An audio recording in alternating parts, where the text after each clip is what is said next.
So, what's new in State of Decay 2? Hey, what's up guys, Irish Turtle here, and as the very rhyming title suggests, in the video today I will be talking about the new features that have been confirmed by Undead Labs for State of Decay 2. Now, essentially this is a game that comes out very soon, sort of at the end of next month, and it's a game that I've been looking forward to for quite a long time. For those of you guys that don't know, I'm a huge State of Decay fan. I played the hell out of the original game on the Xbox, on the PC. I bought all the editions for it multiple times because it was a game that I absolutely loved. And so what I thought I'd do today is I'd try and cover some of the new features that have been announced for the game and try and get some of you guys that maybe aren't interested in the game a little bit more excited for it, and also those of you guys that maybe are interested in the game, fill you in on some things maybe you don't know. So let's start off with the first thing on my list, which is more zombies. Now, essentially, the original State of Decay, for those of you guys that maybe don't know, was basically just an Xbox Live game. So it wasn't put to disc, it wasn't, it was solely a digital game. And because of that, Microsoft had restrictions on the amount of memory the game could take up. Because of that, Undead Labs kind of had to, build a game with a limited amount of space. And what that meant was the amount of zombies that you could have on screen or fighting you at any one point was fairly limited. However, in State of Decay 2, Undead Labs have now got a completely unrestricted, size budget. They're on disc this time round, so they can obviously put in a lot more space and game memory towards more things. So obviously what they're doing is they're adding in more zombies into State of Decay 2. Obviously that doesn't seem like such a big thing, but in a zombie apocalypse survival game, it's probably one of the most awesome things to think, hey, there's going to be more zombies to worry about. And then on top of this, they've also decided to change a few other aspects of the game to try and make it a bit more like a survival apocalypse kind of game where you actually have to think about your actions a little bit more. So the second thing they've actually added in that's new to State of Decay 2 is darker nights. So I know that probably sounds, again, really lame as an idea, like, oh, it's just, darker nights, what's that about? Well, essentially, in a lot of video games nowadays, when it comes to nighttime, they use like a dark blue kind of colour for a lot of the nighttime, so it might be dark, but you can still see what's around you for miles, and you don't struggle with any of that kind of distance. So it's normally like the dark isn't properly dark. But in State of Decay 2, what Undead Labs have done is they've changed up that formula.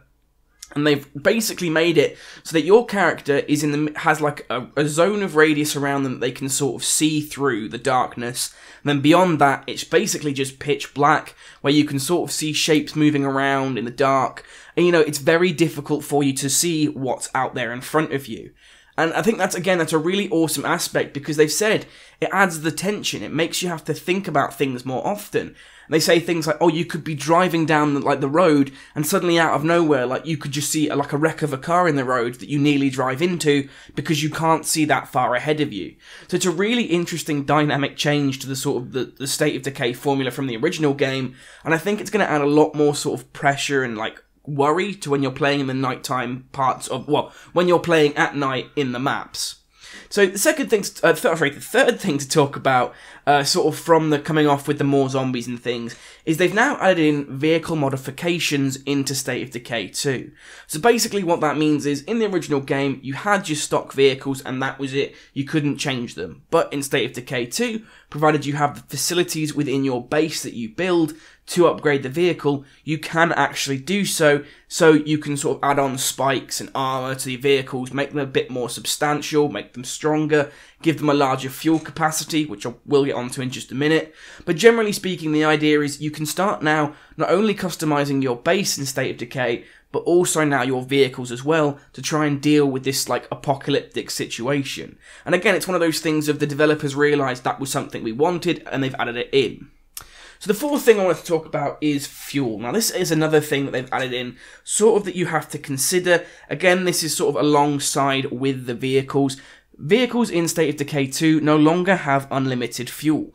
You actually have to consider where you're driving to and how far away it is, and if you have the fuel in your vehicle to get you there. So it kind of adds this extra little element into the game where you have to sort of start managing that as well, which sort of, again, adds to the sort of survival element of the game, because, you know, you don't want to be ending up in the middle of a field in the dark with your engine running out of fuel, because then, you know, you'll have to walk back and it's 3 times more dangerous than being in the vehicle. So, you know, it's kind of an interesting idea. And then along with that, it's also worth talking about the fact that State of Decay 2, instead of having one map like the original game, now has 3 maps, and Undead Labs have confirmed that each of the 3 maps are the size of the map from the original game. So essentially, they've not just doubled the amount of play space you get in the second game, they've tripled it. And that is really awesome, you know, because it means we've got more areas to explore, more maps to sort of hunt through and find Easter eggs, as well as, you know, try and survive in. And it also means that potentially, you know, you can have a different playthrough quite a few times round before you ever start to experience the same thing. And also, obviously, you can visit these other maps, which then also brings into things like the fuel consideration. You have to consider that sort of thing within the travel time. So it's really, really cool, and it's really interesting, and it also means there's going to be a lot more bases for us to use and build up and sort of create into our own sort of survival havens. And speaking of that, the next thing I want to talk about that's new is expanded base building. Yep, so basically, one of the major things from State of Decay 1 that's been brought over is obviously the survival aspect of the game, and also the base building. The fact that you have a group of survivors, you have your group, and you have to try and build up and sustain that group and keep them alive. And basically what they've done in State of Decay 2 is they've added in so much more base customization. There's things like you can turn an exercise bike into a power generator, you can build a games room for your people to keep their hope up, you know, all sorts of things like that. Basically, the game is expanding in what you can do and what you can build, and it just makes everything a lot more interesting, a lot more dynamic, and it means that bases aren't going to sort of start ending up looking fairly the same all the time, because I have to say that was one of the big issues with the original State of Decay, was that bases did start to look a lot similar with each other, because you didn't really have a lot of options, whereas obviously in this one we do. And also they've said that with the bases, as you get bigger bases, as you upgrade them more, each facility, there's more chance that the facilities make more noise, which attracts more zombies. So again, even with this upgraded system, there are trade-offs to try and make with regards to what you're building, what sound you're making, what it'll do with hordes of zombies. And I have to say, it's really interesting, and I'm really looking forward to sort of being able to do a deep dive into the base building and all of its different aspects. So, another thing they've changed is the survivors in State of Decay. So basically, in the new game, they've added in a ton of extra traits for the characters, and these are things that basically, when a survivor is spawned in the world, they are given a random set of traits, and those traits can affect their character. They can be things like the character's history, it can be the person's fitness. So you could get a character who, let's say, was a keen jogger. Basically what that means is they've got more stamina. You could have a character who, say, you know, was overweight and ate too much. And again, that means that character will be like eating more of your food supplies at your base, and, you know, they'll sort of, you know, take up more resources because of that. But that character might have also spent a lot of time at the gun range, so be a really good shot. And again, it's this interesting thing of these traits kind of just balance out, and you have these interesting characters that join your group of survivors. Now, what I really like about this as a general thing is that they've said there are so many traits with regards to combinations of traits you can have on a single character, that you're rarely ever going to get the same sort of survivor twice, and there's always going to be different things on them. Now, they have said with regards to the survivors, there is a top level of survivor where you can appoint them to be a leader of your base, and with regards to that, there are only a certain few types of traits that are at the top there, which I'll probably explore in a later video once the games come out. But generally speaking, it's a really cool thing to see, hey, we're going to get more survivors, and while yes, their physical aspects aren't going to be customizable, we can't change their clothes, they are going to be very varied based on their skills and what sort of traits they have around that. So it's going to be interesting to see. So, beyond that, I thought I'd move on to now the new dangers in State of Decay. So what sort of things are you going to have to be looking out for in State of Decay 2? Well, the first one that you have to pay attention to is plague zombies. Now, alongside the standard zombies and the freaks that have sort of transferred from State of Decay 1 to State of Decay 2, There are now also a group of zombies called plague zombies. Now these zombies are identified by having a red glow to their eyes, and basically what happens is when they attack you, they transmit some of the blood plague to your character. And if too many of these zombies hit you or attack you, basically your character becomes affected with like a zombie plague. And essentially then you're giving a time limit on your screen where it says you have to decide, you know, do you heal this character or, no, sorry, do you cure this character? Do you try and, like, you know, exile them and hope that they might cure themselves on their own, or if they turn, they won't affect any of you? You know, do you just shoot them on the spot and get rid of them and say, hey, look, I'm not dealing with that. If they turn, I'm not going to have that problem. I'm just going to shoot them now. Or, you know, do you just leave it and hope that they get better and, you know, they turn and maybe kill some of your survivors along with them? So it adds in this extra little dynamic level. And then with regard to trying to cure your characters, you actually then have to go out and go to places called plague hearts, which are essentially blood zombie nests, where you then, oh sorry, not blood zombies, plague zombie nests, where you have to go and destroy a blood heart, and then try and collect the resources from that, to then go and make a cure if you have the right facilities in your base to do so. So it's really cool to see this really interesting dynamic again between having facilities, plague zombies, all that kind of stuff, and it all interlinks. And it's going to mean that there's a lot more things to worry about and have to consider when you're playing State of Decay 2. You have to actually think about the problems that, you know, going against these types of zombies might cause for your group of survivors.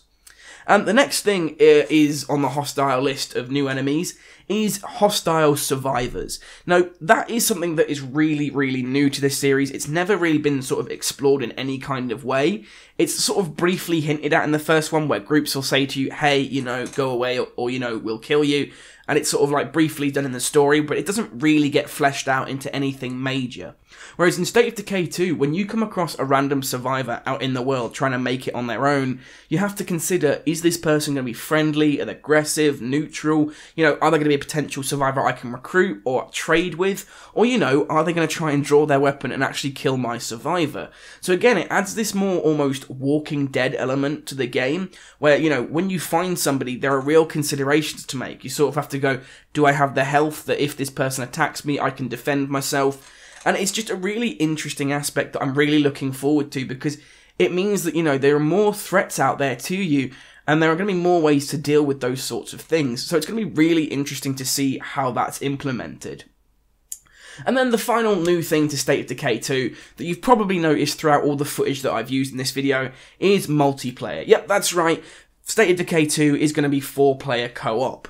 And essentially all that is that you can invite other players, 3 other players, to join your game and help you survive and help you get, like, resources for your base.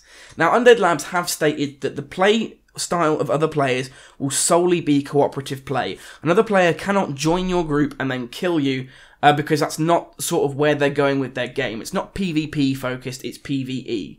So unfortunately, you know, you're not going to be able to, like, join someone's game and then just gank them and kill them and take all their stuff, because that's not what, you know, Undead Labs is going for with the game at the moment. So basically what it is players will join you either from your friends list if you open it up to friends, or you can open yourself up to the public and have anyone join. And essentially that's done through a flare system, where if you feel like you need people to come and help you, you fire off a flare into the air, and then random players who have opted to go and help other players can come and join you in your session of the game. Now, what's cool is, even if those players have joined you, they're not going to be stealing your resources, you know, they're not going to be changing your base. Everything is still the host's game, so he can only change his base. And with regards to supplies, when you're looting, the way it works is when you go into a building, different objects are highlighted for different colours based on who is what within the squad. So if you've got, say, like red, blue, green and yellow as the colours, essentially different objects in the building will glow to the corresponding colour of who can search that location. And again, that means the players who join you can take rewards back to their own game, so, you know, they feel rewarded for helping you. But it also means that you're not losing out on supplies because these other players have joined in. They're solely there as a benefit to you and not a hindrance. Which again is a really good thing, and really makes me look forward to playing that aspect of the game, because it was one of the biggest, like, requests from the State of Decay community. The biggest thing they asked for was multiplayer, and Undead Labs have pretty much provided that. That was the first thing they said they were basically building the game around when it came to State of Decay 2. they said, yes, we're going straight in for multiplayer. That is going to be there at the top of our list of things to add in. So, you know, it's definitely a game to definitely look forward to. And what makes all of this even better is the fact that this is a AAA game. This game has had huge funding from Microsoft, huge input from its community, and even though it's a AAA game, it's actually not selling for AAA price. If you want to buy the standard State of Decay for PC or Xbox, unfortunately it's not for you PS4 players, as it is a Microsoft exclusive. But yeah, if you're an Xbox or PC player, the cost of this game in pounds for the UK is £24.99, so it's pretty much half price of what a AAA game would be, but it still has all of that AAA content. So I'm really looking forward to playing this game when it comes out on the 22nd of May. You can pre-order it. There are also some special editions you can pre-order, which will include things like the Season Pass and other sort of interesting things. They're always worth sort of, you know, if you're interested in getting the game and it's a game franchise you love, obviously you can do that. But, you know, if you've never played a State of Decay game, honestly, keep this on your radar, give it a look. Like I said, the 22nd of May is when it comes out, and it's a AAA game for an indie game price. So it's definitely worth a look. I think it's definitely worth your time if you like your zombie survival games. And I think I'm going to be covering this game a lot more when it starts to come out and when it gets closer to release. Because as I said, this is a game that I've loved for many, many years and sunk many hours into, because it's just one of my favourite games of all time. But with that being said, guys, I hope you enjoyed those, I think it was 10 new things in State of Decay 2. And if you did enjoy, obviously feel free to hit that like button. If you didn't, the dislike button is just there. Subscribe for more State of Decay content, State of Decay 2 content coming soon, and I'll see you in the next one.